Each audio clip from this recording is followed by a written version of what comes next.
Tiens, grain de riz, va donner mon téléphone à Patrick et puis tu me le ramèneras. Grain de riz, amène-lui ça en même temps, dépêche-toi.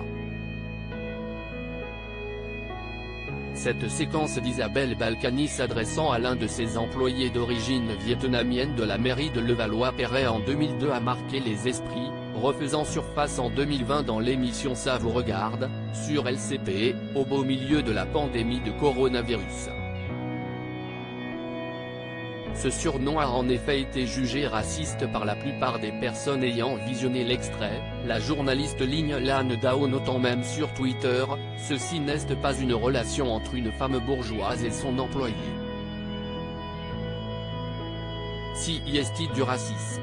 Régulièrement taclé sur les réseaux sociaux, certains internautes qui ont bonne mémoire ne manquent pas une occasion de piquer l'épouse de Patrick Balkany en lui rappelant ce surnom. Ce fut par exemple le cas ce dimanche 19 mars. Sur son compte Twitter, Isabelle Balkany commente largement l'agitation créée en France par la réforme des retraites. L'ex-femme politique atteinte d'un cancer du pancréas n'hésite pas à afficher son soutien envers les grévistes et les manifestations.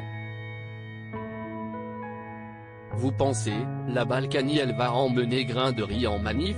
A alors tweeté un utilisateur de la plateforme. Loin de se laisser faire, celle qui a été condamnée à 3 ans de prison ferme pour fraude fiscale en 2019 a rétorqué, hélas, le pauvre est totalement paralysé par un cancer des os, alors, à défaut d'être, comme moi, à ses côtés, foutez-lui la paix. Ce n'est pas la première fois que l'on attaque Isabelle Balkany et son ami de Levallois sur Twitter. En août dernier, alors que son mari venait d'être relâché de la prison de Fleury-Mérogis, Essonne, pour des raisons de santé, l'ancienne conseillère générale des Hauts-de-Seine fêtait son retour à la maison en publiant une photo de ce dernier accompagné de leur chat. Reconversion dans la météo. Je l'avais prévu, la tempête de câlin en Normandie, avait-elle écrit en légende de son post. L'occasion pour un internaute de lancer « Il est où grain de riz ?» Ni une ni deux, l'ex-journaliste avait cloué le bec à son détracteur. Heureuse que vous demandiez de ses nouvelles, pauvre M. Que vous êtes très handicapé, il s'éteint doucement d'un cancer généralisé des os. Nous sommes à ses côtés, comme nous l'avons toujours été. Et vous, vous tapez sur un clavier. Supérieur à Isabelle Balkany, Édouard Philippe.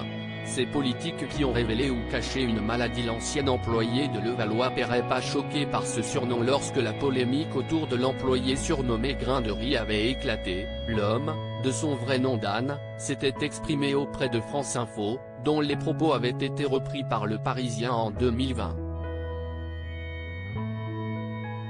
Il avait affirmé qu'il n'était pas choqué par ce surnom.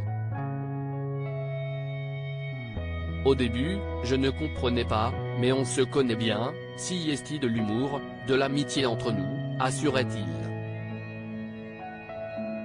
Sur Facebook, Isabelle Balkany s'était défendue juste après que la séquence a ressurgi, au prétexte que des claviers sont en mal de buzz et surtout, en mal de talent. Nous voilà, mon ami et moi, au banc du racisme pour les surnoms d'amitié que nous nous donnons depuis 35 ans, écrivait-elle.